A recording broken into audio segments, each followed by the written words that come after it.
Hello everyone, હું મેહુલ સરાફ સૌનું સ્વાગત કરું છું મારી ચેનલ ધ બ્રાઇટર્સ. તો આજના વિડીયોની અંદર આપણે ડિપ્લોમા સેમેસ્ટર 4ના subject microcontroller and its application, જે આઈ થિંક સેમેસ્ટર 4ના સ્ટુડન્ટ્સને સ્પેશિયલ ઇલેક્ટ્રિકલ એન્જિનિયરિંગ છે. તો ઇલેક્ટ્રિકલ એન્જિનિયરિંગના જે સ્ટુડન્ટ છે જેને ફોર્થ સેમમાં સૌથી ટફ લાગતો હશે મે બી આ સબ્જેક્ટ છે એવું. પણ સબ્જેક્ટમાં ટફ લાગવા જેવું કંઈ છે નહીં. મારી માટે એવું નહીં કહેતો, બધા માટે, મતલબ તમારે એઝ અ સ્ટુડન્ટ ને ટીચર્સ માટે બી, મતલબ મારા માટે બી. કારણ કે આના મોસ્ટ ટાઈમ બી ક્વેશ્ચન એવા છે કે બેક ટુ પેપર જે આપણું 70 માર્ક્સનું આવવાનું છે એનું મોસ્ટ પ્રોબેબલી 99% ચાન્સ એવા છે કે તમારા આ જ ટોપ મોસ્ટ આઈએમપી ક્વેશ્ચનમાંથી આવશે. ઓકે, એમાં બી આપણે દર વખતે જેમ કહેતા આવીએ જેમ તમને જે પૂછાઈ જ ગયા છે એવા ક્વેશ્ચન બી હું કહેતો રહીશ, કેટલા માર્ક્સમાં આવશે એવું બી કહીશ. પણ ટ્રાય તો એવો જ કરવાનો બધાએ કે અહીંયા જેટલા બી ક્વેશ્ચન હોય આપેલા હોય એ બધા જ તૈયાર થઈ જાય. પણ જો મે બી કે જેને અત્યાર સુધી કંઈ નહીં કર્યું, જે માઇક્રો પર જ આધારિત છે, માઇક્રો કંટ્રોલર નહીં, માઇક્રો પર જ આધારિત છે, તો એને પછી એની રીતે તૈયારી કરવી પડશે. આપણે માઇક્રોને પ્રમોટ નહીં કરતા, એ કરવું જ ના જોઈએ આમ તો, બાકી યુએફએમનો રૂલ તમને ખબર જ છે. પણ આપણે ટ્રાય કરીશું કે પહેલાં તૈયારી કરીએ. અમુક ક્વેશ્ચન જે મેહુલ સર કહેતા હોય કે આ પૂછાવાનો છે, ઇવન તમારી કોલેજમાં બી કહેતા હશે, તો મે બી કોઈ યુટ્યુબ પર કોઈ બીજા ટીચર બી કહેતા હશે. ત્રણ જગ્યાએથી કોઈ એક ક્વેશ્ચન એવો આવે કે બધાએ જ કીધો છે, તો એ સમજી લેવાનું કે એ પૂછાવાનો જ છે. તો પછી એને તો તમે લખીને વાંચીને કોઈ બી રીતે તૈયાર કરો, એમાં તમારો જ ફાયદો થશે. ઓકે, ચલો જોઈએ કયા ક્વેશ્ચન કરવાના છે. તો સૌથી પહેલો છે આપણો પિન ડાયાગ્રામ ઓફ 8051 ને સેકન્ડ નંબર પર છે આર્કિટેક્ચર ઓફ 8051. આ બંને ક્વેશ્ચન એવા છે કે જે બંને પૂછાઈ ગયા છે એક્ઝામની અંદર. ઓકે, પિન ડાયાગ્રામની અંદર જે 40 પિન છે, 40 પિનના નામ લખવાના, 40 પિનના ફંક્શન બી લખવાના છે. ઓકે, બુકમાં ડાયરેક્ટ ફંક્શન ના હોય તો તમે ઓનલાઈન કાં તો ચેટ જીપીટી કરીને એ પિનના ખાલી ફંક્શન જે એક લાઇનની અંદર આવે એ કરી શકો છો. અને આર્કિટેક્ચર તો જે બુકમાં ડ્રો કરેલો છે એ રીતે જ કરવાનો. જો ખાલી આ બે જ ક્વેશ્ચન જો કોઈ કરે તો મેક્સિમમ 14, આમ તો 7 માર્ક્સમાં પૂછાય તો 14, પણ આપણે એવું માનીએ કે 11 માર્ક્સ તો કન્ફર્મ જ છે આવશે આ બે ક્વેશ્ચનમાંથી. જો મે બી પિન ડાયાગ્રામ 4 માર્ક્સમાં આવે તો આર્કિટેક્ચર તો 7 માર્ક્સમાં જ આવશે, કારણ કે છે એવો મોટો ક્વેશ્ચન. ઓકે, તો બે જ ક્વેશ્ચનની વાત કરીએ આપણે તો તમારા 11 માર્ક્સ થઈ ગયા.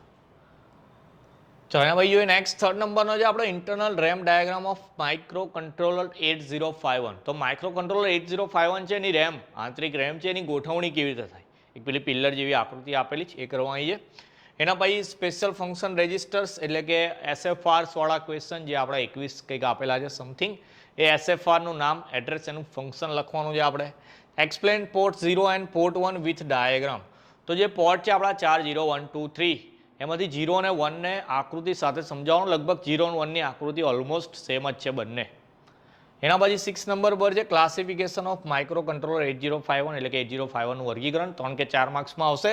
Same applications of micro controller 8051 એટલે કે 8051ના ઉપયોગો. 8051ના ઉપયોગો પહેલા ચેપ્ટરમાં બી છે અને આઈ થિંક છેલ્લા ચેપ્ટરમાં બી છે, પણ આ ક્વેશ્ચનનો આન્સર આપણે છેલ્લા ચેપ્ટરમાંથી તૈયાર કરવાનો છે. આમ તો એ ચેપ્ટર વાઇઝ લખેલું છે, પહેલા ચેપ્ટરમાં આ ક્વેશ્ચન છે, પણ એનો આન્સર છેલ્લા ચેપ્ટરની અંદર સારો એવો આપેલો છે, મતલબ મોટો આપેલો છે કે જેનાથી જો કદાચ વધારે માર્ક્સમાં પૂછાય તો બી કોઈ વાંધો નહીં આવે. ઓકે, ચલો 8 નંબર પર છે આપણું ક્લાસિફિકેશન ઓફ એમ્બેડેડ સિસ્ટમ. બીજા ચેપ્ટરનો પહેલો જ ક્વેશ્ચન કે એમ્બેડેડ સિસ્ટમનું વર્ગીકરણ આપેલું, કઈ ટાઈપની એમ્બેડેડ સિસ્ટમ આવે. જો 3 માર્કમાં પૂછાય ઓનલી નામ લખીશું ચાલશે, 4 માર્કમાં પૂછાય તો પછી એ સિસ્ટમનું નામની એની ડેફિનેશન ખાલી વ્યાખ્યા લખી દઈએ કે શું કહેવા માંગે છે. Difference between assembly language and embedded language. Okay, ચલો તો આ બી બીજા ચેપ્ટરનો તફાવત આપેલો છે, જેવું વર્ગીકરણ છે એની આસપાસ જ એક તફાવત આપેલો છે. 10થમાં જે આપણું ક્લાસિફિકેશન ઓફ ઇન્સ્ટ્રક્શન, લગભગ 7 માર્ક્સની અંદર આ ક્વેશ્ચન આ વખતે કમ્પલસરી આવશે. પેલા 11 કીધા હતા, આ થઈ ગયા 4, 5, માન લો 4 માર્ક્સ માની લઈએ, 15 ને 7, 22 માર્ક્સ થઈ ગયા પહેલા પેજની અંદર. અગેન કહું છું, એવું નહીં કે જે મેં કીધા 22 માર્ક્સના 4 તો એ 4 જ કરીએ એવું નહીં. પહેલાં ટ્રાય કરીશું કે બધા તૈયાર થાય. આખી બુકમાંથી 20-25 જ ક્વેશ્ચન હું કાઢીને આપું તો એટલા તો તમારે તૈયાર કરવાના છે. હું વર્ષોથી કહેતા હોય તમે તો છો જ મારી જોડે. ઓકે, ચાલો એના પછી 11th નંબર પર જોઈએ તો એડ્રેસિંગ મોડ ઓફ 8051. તો 8051માં કેટલા એડ્રેસિંગ મોડ આવે. અગેન 4 માર્કમાં પૂછાય તો થોડુંક સમજાવવાનું બી, એકલા નામ લખી નહીં આવવાનું કે ભાઈ 4 નામ છે 4 લખી જશે 4 માર્ક આપી દેશે, એવું ના હોય. Okay, program status word PSW છે એ તો કન્ફર્મ જ છે, પૂછવાનો જ છે ક્વેશ્ચન આઈધર 4 માર્ક્સમાં કાં તો 7 માર્ક્સની અંદર, પણ PSW ફિક્સ છે. એના પછી ટાઈમર કંટ્રોલ, ટાઈમર મોડ, એસકોન એટલે સિરિયલ કંટ્રોલર, અને પીકોન. હું હતું પીકોનનું ફૂલ નામ? દેખજો જરા, આ 5 છે, આ તો ઇન્ટરપ્ટ જ છે આઈ થિંક. આ પાંચે પાંચના ફૂલ ફોર્મ જરા આપણે કોમેન્ટ સેક્શનમાં નાખો.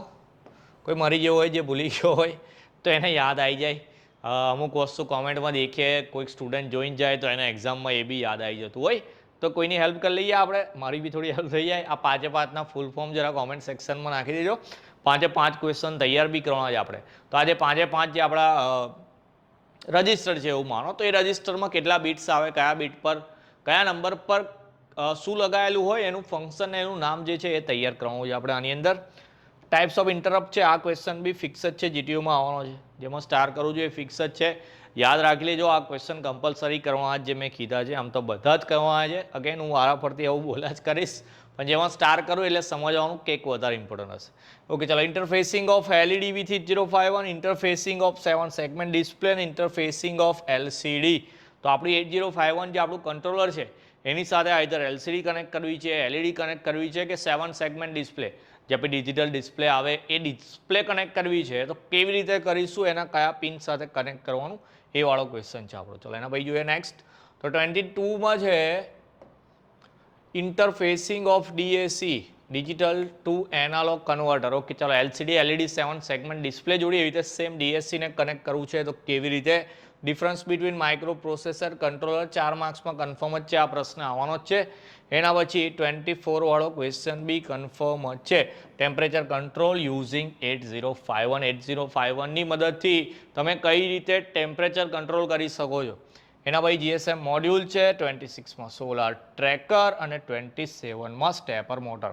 આઈ થિંક આ બધા લાસ્ટ ચેપ્ટરના ક્વેશ્ચન છે, પણ ટોટલ 27 ક્વેશ્ચન આઈએમપી કાઢેલા છે, તો બહુ ઇમ્પોર્ટન્ટ ક્વેશ્ચન થઈ ગયા. બીજો એક સવાલ કે કોઈને એવું હોય કે સર ચેપ્ટરમાં જે પ્રોગ્રામ આપેલા છે અમારા કોલેજમાં કરાયેલા છે, મિડમાં પૂછાયેલા છે, તો શું પ્રોગ્રામ કરવાના છે કે નહીં. તો પ્રોગ્રામની વાત કરીએ તો 70 માર્ક્સના પેપરમાંથી મેક્સિમમ જો આપણે ગણીએ તો મેક્સિમમ 10 માર્ક્સના પ્રોગ્રામ પૂછાઈ શકે. મેક્સિમમ કહું છું, એવું નહીં કહેતો કે આ વખતે 10 માર્ક્સના પ્રોગ્રામ પૂછાશે, પણ મેક્સિમમ 10 માર્ક્સના પ્રોગ્રામ પૂછાઈ શકે છે.